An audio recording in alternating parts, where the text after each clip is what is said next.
शहीद आजम सरदार भगत सिंह की जयंती समारोह, ये बड़ी खुशी की बात है मेरे लिए कि आप लोग याद रखते हैं अपने शहीदों को। इस जयंती समारोह में हमारे नेता एससी डिपार्टमेंट के चेयरमैन श्री राजेंद्र पाल गौतम जी,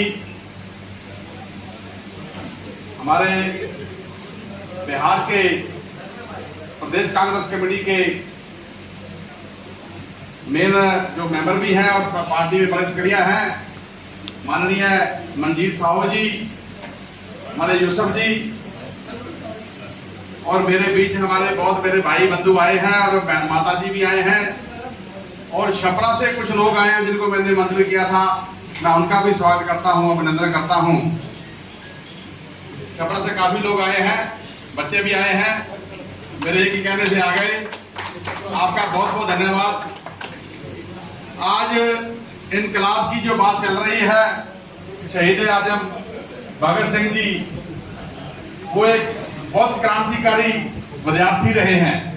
छोटी ही उम्र में उनके चाचा, उनके पिताजी क्रांतिकारी लोग थे, तो उनके अंदर जन्म से ही ये क्रांति पैदा हुई, तो वो अंग्रेजों के खिलाफ लड़े और उनको बहुत सारे तस्वीर जेलों में रखा, लेकिन उन्होंने जेल में रहकर भी 300 किताबें पढ़ दी और बहुत सारी किताबें लिख दी। ये होती है क्रांति।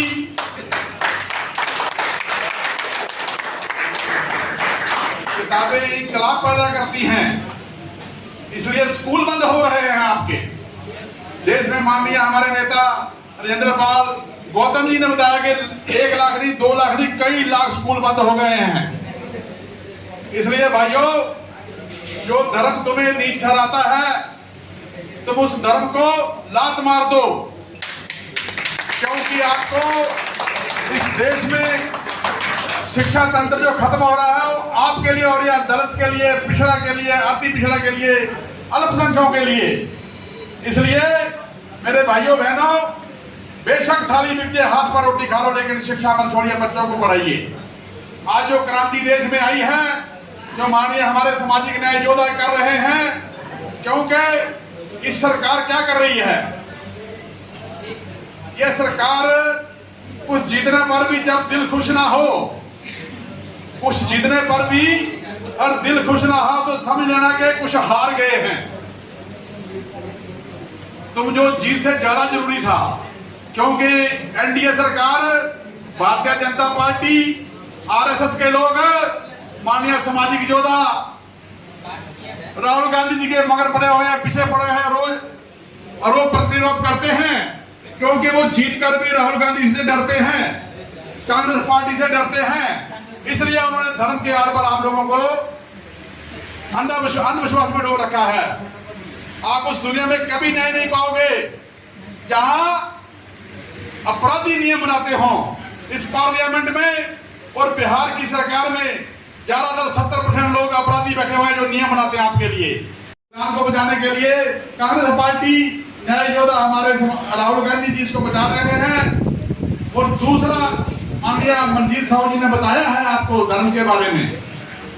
जिस देश में धर्म के आधार पर राजनीति की जाए उसका विकास कभी नहीं होता। इसमें मेरे भाइयों बहनों, वो कथा के पैसे से अपने बच्चों को पढ़ा रहे हैं, वो कथा के पैसे से अपने बच्चों को पढ़ा रहे हैं, और तुम बच्चों की पढ़ाई रोककर कथा करा रहे हो। इस कर्मकांड से आपको होना पड़ेगा। अगर इस कर्मकांड में पड़े रहे, आपके बच्चे कभी नहीं पढ़ेंगे।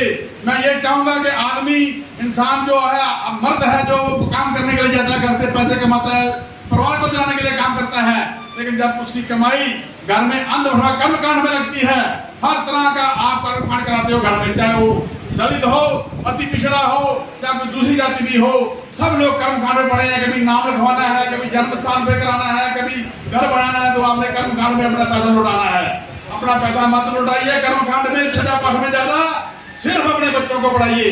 माननीय नेताजी आपको बताएंगे, तुम किताबों के सामने झुक जाओ, किताबों के सामने झुक जाओ, ये तुम्हारे सामने दुनिया झुका देंगे। अगर तुमने खुद पर शासन करना सीख लिया तो इस दुनिया पर शासन करना कोई मुश्किल नहीं है।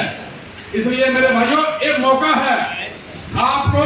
मैं छपरा में गया 6 साल विधानसभा में, लोग बोलते हैं कि वो अभी आजकल कोई ये चल रहे हैं, कोई कर्मकांड की बातें चल रही है कि हम खाना नहीं खाएंगे, वर्त रखना हुआ है और चीजें कर रहे हैं। तो मैंने बोला, ये विद्यार्थी जी हमारे बीच में बैठे हुए हैं, ये उसी मीटिंग में बोले कि चुनाव भी एक पर्व है, जिसको लड़िए, जो आपके अधिकार का काम करेगा, आपका कानून का काम करेगा, आपके बच्चों को, आने वाली पीढ़ियों को न्याय देगा। विद्यार्थी जी ने वहां बोला तो सब लोग तैयार हो गए कि हम घर घर जाके, गांव गांव में जाके प्रचार करेंगे पार्टी का। इसलिए भाइयों, यदि हमें देश का वास्तविक विकास करना है तो हमें धर्म व जाति के लोगों को साथ लेकर चलना होगा, सभी धर्म के जाति के लोगों को।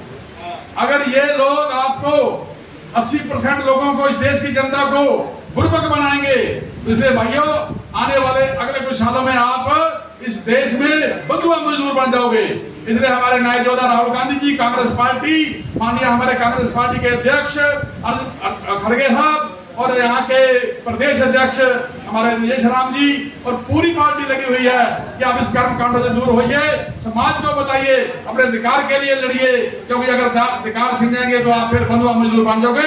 जैसे पहले आप लोग मुगलों के जमाने में और गोरों के जमाने में बंधुआ मजदूर रहे हो। कर्म कांड से हटिए, इस लोगों से, जो मनोविज्ञान के लोगों को जो ये आपको खराब कर रहे हैं, उससे हटिए। और मैं यही बेनती करके आपसे माफी मांगता हूँ। वाहेगुरु जी का खालसा, बहुत बहुत धन्यवाद।